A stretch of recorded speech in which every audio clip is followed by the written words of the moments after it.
Hello everyone, welcome to the Brew with Bones podcast powered by the Orthopedic Research Group.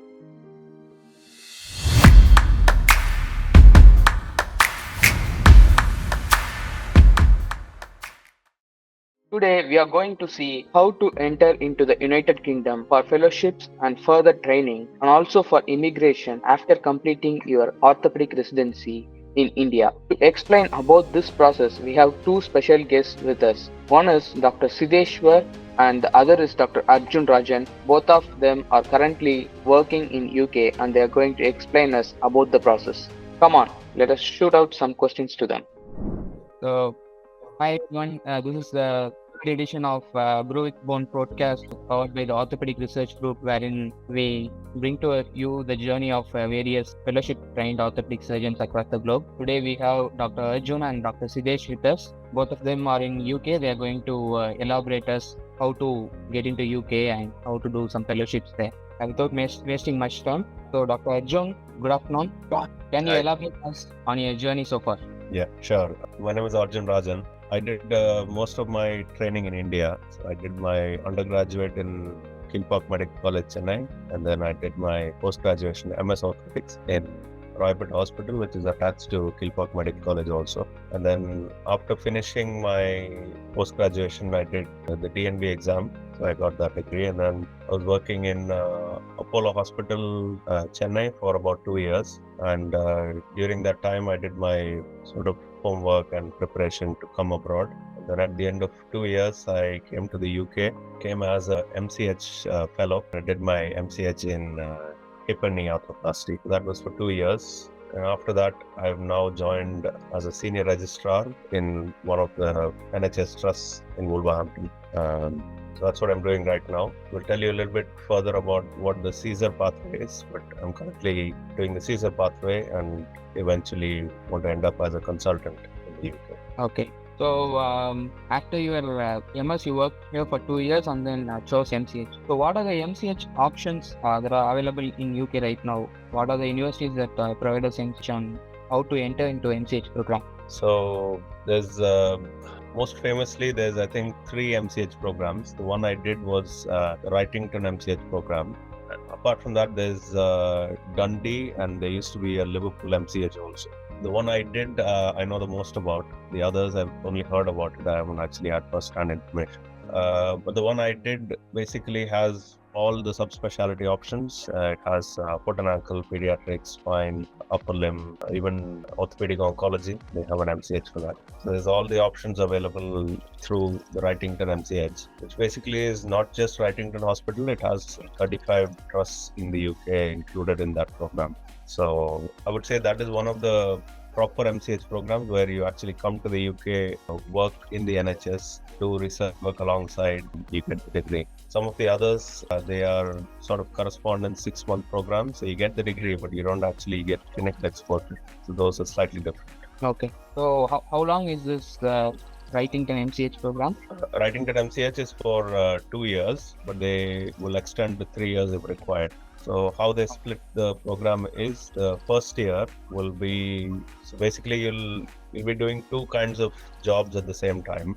One is research, and the other is clinical work. So from the research side, for the first year, you'll be doing basic clinical research. In the second year, you'll take up a thesis project. You'll do clinical research and try to submit your MCH dissertation. So they'll have classes where they teach you statistics and statistical analysis, which will be helpful for the MCH dissertation. At the same time, clinically, in the first year, you'll be doing, we call as SHO work, which is junior doctor. Now, that is something that some people struggle with because we've done our post-graduation in India. And then if you come here, it's like a step down. For 1 year, you're doing things that a junior doctor does in the UK. Second year, you are stepped up to a registrar level. At that point of time, you do elective and trauma in your own specialty. So if you've taken hip and knee, then you do hip and knee plasty, some arthroscopies also. And then if you haven't been able to finish your dissertation in 2 years, they extend your visa for another year, so 3 years. Okay. What is the fee for the MCH? Is there a fee or how does it work? Are we paid stipend during the 3 years? Yeah, so the fees is the probably the biggest drawback of doing the MCH. The fees is 35,000 pounds, which is about 35 lakhs Indian rupees. What they ask you to do is pay half the amount upfront. So you have to pay 17 lakhs straight away. That's a new rule which came a couple of years ago. When I joined, I didn't have to pay that upfront amount, which is probably a good thing, I don't know. But during the 2 years, you get paid the standard NHS salary, which is, as far as I'm aware, it is around 45,000 pounds per year for the first year, and then 51,000 for the second year. When you calculate the take-home pay and things like that, it's almost as if half your salary is going to them, and they deduct your fees from the monthly salary if you're okay with it. Many of my colleagues, they found it difficult, so they didn't actually pay the fees during the MCH. They said, we'll take the full salary, and then after completing, they moved on to a different job, and then they started paying fees. So fees is definitely, I would say, one of the biggest drawbacks. Okay. So is it mandatory to complete MRCS before taking MCH? Or? No. So for the MCH fellowship, their concept is that anybody who wants to do a fellowship and go back, they can do the MCH. Or if someone wants to stay in the UK, they can also do the MCH fellowship. So if you're someone who wants to go back, there's no point in doing the MRCS as such. So their eligibility criteria is just the IELTS or OET. Once you've done the English exams, they conduct an interview, and mainly it's interview-based selection. You also have to satisfy the GMC registration criteria, which is you should have worked for 3 years in the past 5 years before you join, and you should have had at least 12 months of continuous working before you join the UK. So that's a general rule that GMC has if someone sponsors your GMC registration. So, like, is that the only requirement, or you have any other special requirements for this pathway? For the MCH, like I said, English exam, GMC criteria you have to satisfy, and then you have to clear the interview. That's it. So after MCH, if you are going to stay there, you should clear MRCS. It's a good idea to clear the MRCS, because when you apply once you finish the MCH, inside the MCH pathway, you've already become a registrar, and you're basically applying to registrar jobs, which is possibly what we would be looking for when we come to the UK. At that point, the essential criteria for a registrar job in the UK, mostly anywhere in the UK, is to have a MRCS degree. So in general, if you're extremely lucky and you're very good, then they might select you without an MRCS, but they expect you to have the degree to get a job after the MRCS. So me personally, what I did was I did the Part A before coming to the UK, and then while doing the MCH, I just did the Part B. Okay. So ultimately, you should again go into the training pathways to get your FRCS. Pretty much, yeah. So once you've done the MCH, it has some advantages in terms of clinical progression and step you up to registrar straight away. But overall, in the training consultant pathway, it doesn't actually add much. Okay. Siddesh, can you tell us about your journey so far from residency and going into UK? Sure. I'm Siddheswar. I did my MBBS in Coimbatore Medical College. Finished it and did my DNB in Sundar Medical Foundation in Chennai. Worked as a senior registrar in the same hospital for about 6 to 8 months. Got the job in Wolverhampton as a clinical fellow. Came here as a junior clinical fellow first. Worked in that post for about 6 to 8 months, and then became a senior clinical fellow after that. I've been here in the UK for the last 5 years now. I've been working as a registrar or a senior fellow since becoming in the early 2020. So you have chosen a different route in compared to Dr. Arjun. What do you feel about that, and how do you compare both? So I had a few options when I started looking for jobs in the UK. Essentially, of course, one of the pathways was MCH, but I chose MTI. It's called Medical Training Initiative. So essentially, UK wants doctors, so they started recruiting through a new pathway. It's been ongoing for the last almost 10-12 years now. Luckily, I didn't have to do any exams. They take you up directly with 3 years of experience in your relevant specialty, and of course with GMC registration and a visa sponsorship, both of which can be provided by either the Royal College or the trust you're working in. So the 3 years counts your residency, like they do count our residency and our post-graduation as experience. They don't recognize our post-graduation degree, but they count it as experience towards the MTA pathway. okay. So we are able to apply right away after our post graduation. Okay. How it differs from the other pathway, and what are the other pathways by which we can enter UK? Essentially, in my opinion, all these give you a chance to enter into the NHS. Depends on how you want to come in and how long you want to stay. MTI essentially gives you ability to stay for 24 months when you come in, and the pathway is designed such a way that it's win-win for both of us, meaning the NHS and the candidate who's applying. They get to train someone. We get to train under consultants here for 2 years, and we are expected to go back after 2 years to our home country, and they get someone who can work for them and fill out their rota gaps. So that's how MTI was essentially designed. So it's a predefined 2-year pathway to work here. MCH, like Arjun told, it's a degree that comes with your experience here, and it's more systematic for what it is. Yes. Okay, so MCH is more structured to get you into also a degree in the 2 years stay in UK, but yours is like you'll be training under a surgeon and you are supposed to leave after that. But in the meantime, you have to make ensure of your continuity through any other pathways, any other Yes. means. Okay. That's correct. Yes. Okay, so what are the means in which you can ensure your continued stay and work in the NHS?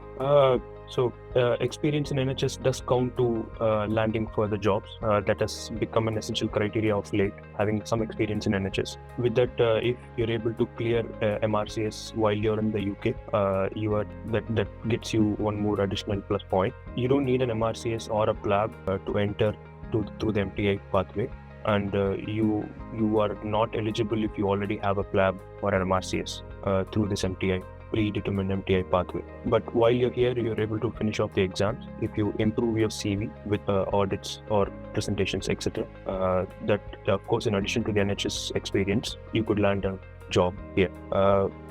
But you will be coming here in Tier 5 visa under the MTI pathway. Tier 5 visa will work only for 2 years. Once you enter the UK, you'll have to switch visas once it is done. For switching visa, there are ways to do it. You'll need a visa sponsorship. So that can either be provided by the new hospital that you are joining. If some hospital may not have that facility or ability to do so, in that case, you will need to apply to the Royal Colleges to sponsor your visa. Every Royal College have their own eligibility criteria, and most of the time you're eligible if you have MRCS with you. Okay. So MRCS might not be essential to enter through the MTI pathway, but it might become essential to continue working here. So either of the pathways, MRCS is a must in the 2 years of stay in the UK to ensure you are still working in the NHS after that. Yes, it would help a great deal. Yes. Okay. So, other than these MCH and MTI pathways, what are the other means of entering United Kingdom for an orthopedician? There are fellowships available, but they do come with reasonably stringent essential criteria. There are people who have landed direct fellowships from India, but that's quite rare. Again, issues come in with visa sponsorship, GMC sponsorship, and all the things. If I am a trust offering fellowship to someone abroad, I would expect them to have reasonable experience in them, ability to run their own lists and stuff like that. In addition to that, the trust advertising the fellowship would want some previous NHS experience, so that they are able to work as an independent doctor here. Also, most of the trusts that offer fellowships may not have ability to sponsor their GMC or their visa. Again, MRCS comes into play here, or a PLAB. There are ways to directly enter into training into the UK. Again, it's difficult from orthopedic point of view. The criteria to enter into training are again quite demanding. Is there anything else? Yeah, I think you pretty much summarized. I think PLAB is the other way, where you forget your orthopedic training in India. You do the PLAB and then you start from scratch. You'll have to do core training and then continue doing that.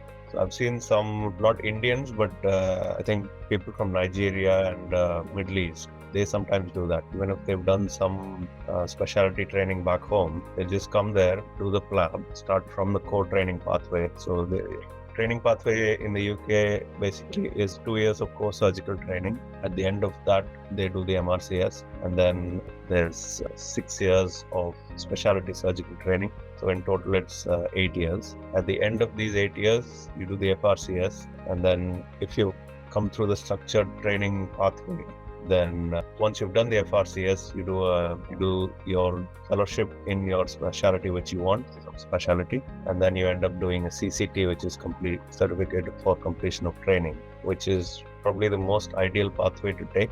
But for us, if you've done your post-graduation and some specialty training before, then you're backtracking, plus you may be overqualified to actually take up the training pathway. So lab is another pathway. In both these pathways, we have this MRCS done on the course. But if you don't have to do an FRCS, will it affect your progress in the career? Can you repeat that question again? If you don't do MRCS? Yeah. No, you anyway in the 2 years of your stay, either through the MT pathway or through the MCH pathway, you have done your MRCS. So you are getting placed after MRCS in one of the posts in NHS. So after that, if you don't clear an FRCS, does it affect your career progress? I mean, if you want to end up as a consultant in the UK, then FRCS is definitely needed. It's very rare to see someone who hasn't done an FRCS who's ended up as a consultant. If that is the case, I know a couple of them like that. They've spent at least 14, 15 years in the UK. They've just been operating and operating. Based on that logbook, they present to the Royal College saying, this is what I've done. They recognize it and then write GMC. Because essentially, the end result is your name has to come onto the specialty register on the GMC, and for that to happen, FRCS is essential. At some point in your UK settlement, you'll have to do the FRCS.